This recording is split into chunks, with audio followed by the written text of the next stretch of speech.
Hello, I'm Will, Andrew's son. Grandad was my amazing granddad. I never really know how to start these things, so I probably slightly overly intellectualised it, but I was going to start by saying grief is a collaborative art between those who leave us and we who remain. We dance with the shadows of their absence, and that absence keenly felt on a day like today. The best way to combat that is to fill our hearts and our heads with the happy memories of the times we spent together and to cherish the joy that we all shared. So I'm just going to talk about some of my favourite memories throughout my life with my granddad. He was one of the most constant presences that I had. So growing up, we spent a lot of time at Nanny and Grandad's. I guess very handy, convenient childcare arrangements. So lots and lots of happy times there. Many of my keen interests developed at that house. One of my biggest obsessions in life has been computer games, which oddly enough started with Grandad. He used to play a game called Civilization 2, and to start with, I'd play it with him. I'd be sat on his lap, and then I'd have my own chair, and we'd control his empire together. Some of my earliest memories that. And as a dyslexic kid, I very much struggled with reading. In the game, there's a little encyclopedia about all the technologies and the units you're using, and Grandad would read them to me as we're going there, and that has actually been a really big spur on helping me to read. One of my clearest memories from that, actually, big mix-up, is he'd been off watching Arsenal in the other room, and I played for a little bit by myself. And I was really excited that I discovered a king unit, which didn't really exist, and we spent about an hour trying to recreate it. It turned out it was a knight. I just couldn't read. And I remember feeling very bashful about it and trying to apologise to Grandad, and him just saying, "Don't worry, William, I've enjoyed the time we spent together." He's a very, very sweet man. So as well as the computer games, we also spent a lot of time playing board games and card games. I've spent thousands of hours playing cribbage with Grandad. He's devil on the peggings, as he'd always say. Very, very competitive too. As Laura alluded to, we played a lot of Rummy Cub. It's a card game with tiles. You've got to try and get to 30 points. You put them down, mix them around. First one to get rid of all your tiles is the winner. Everyone else has got negative points. That's how most people would play it. Grandad, he'd be very silent, very calculating, slowly accumulating his tiles. We're scrabbling around, and then suddenly he'd play all of them at once, and he'd be all out, and he'd catch us all with lots and lots of negative points. And he'd do this sort of cheeky little wry smile, much to Nanny's consternations. So, as well as that, Grandad, he loved his comics. He'd often retell me all the jokes of Tommy Cooper and the Goon Show as we'd be playing along. Sorry, I've got the wrong side. There we go. So he'd also tell me very, very, very detailed stories about his life whilst we'd be playing cribbage. I was sort of amazed by some of the detail he could go into. I remember once on the way back from Laura's graduation in Cardiff, I was driving with Nanny and Grandad in their car, and Grandad decided he'd tell me the story of his entire car ownership history in excruciating detail. So we'd got to the bridge back into England, so this is about, I don't know, half an hour, 40 minutes in. He was only on his third car, and there's Nanny going, "Harry, can't you tell you're boring us?" Unrelented, he kept going there. And he was always full of stories and wise words to say. Another game that was very, very important to us was chess. We played lots and lots of chess, even up into his late 80s. And I thought this was very, very endearing. So he had quite an intricately carved chess set that he was very proud of. Really nice pieces. But then to play it, we played it on a board he'd constructed himself.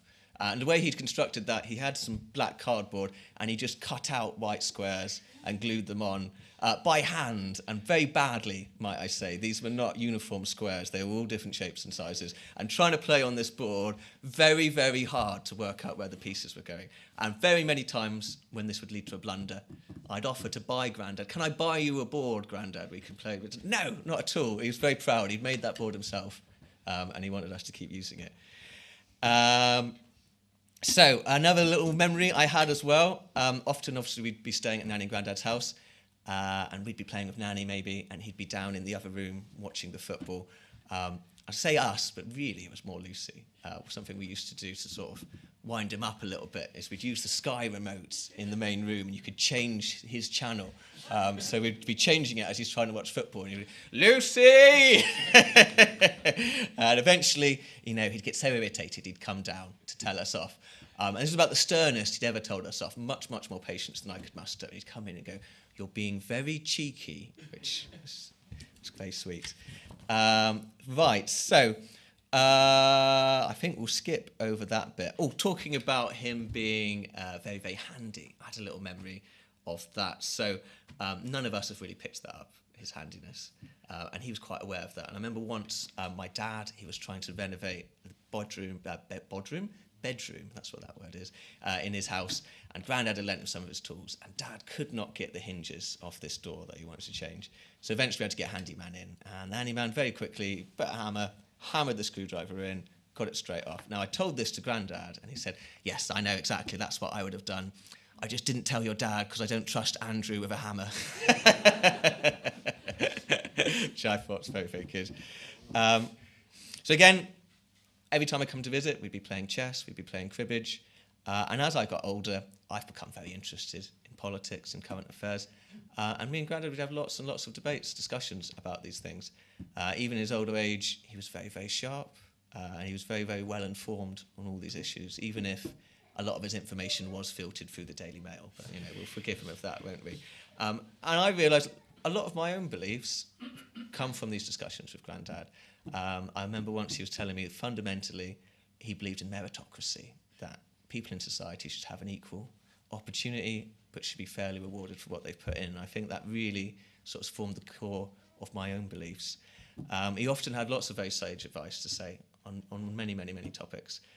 When I moved to the Lincolnshire as a sort of 12-year-old to try and make friends, I joined the Army Cadets, something Grandad tried to dissuade me from, and he'd tell me about his time doing national service.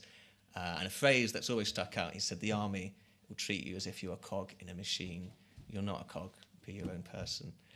And I'm sort of going to come to a rambling end. Oh, no, one last really good memory, actually, from quite recently, perhaps maybe my favourite memory of him. Hopefully you're all familiar with the film Home Alone.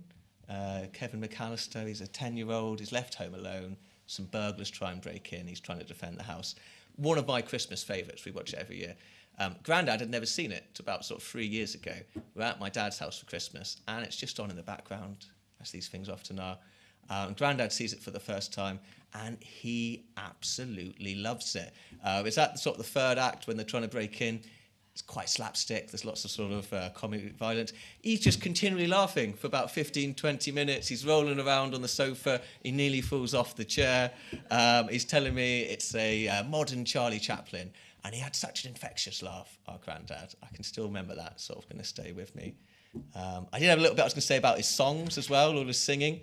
As Laura alluded to, when we'd be going around his house doing stuff, we'd often be turning what we were doing into a silly little song. A habit I still have today, which drives my wife insane from time to time. And one of them, I remember we turned the song Search for the Hero Inside Yourself into a ballad about looking for his car keys so we could drive to the shop. Things of that nature. That's about it. I think I'll draw to a close there because I have rambled on a little bit. And I just wanted to close by saying memories and the things that matter to Grandad are what we need to take away. He knew what he liked, his games, his food, his arsenal, but above all else, his family. And I think the best way to honour his memory is to make time for family, to honour that legacy of everyone here in the room today. Thank you.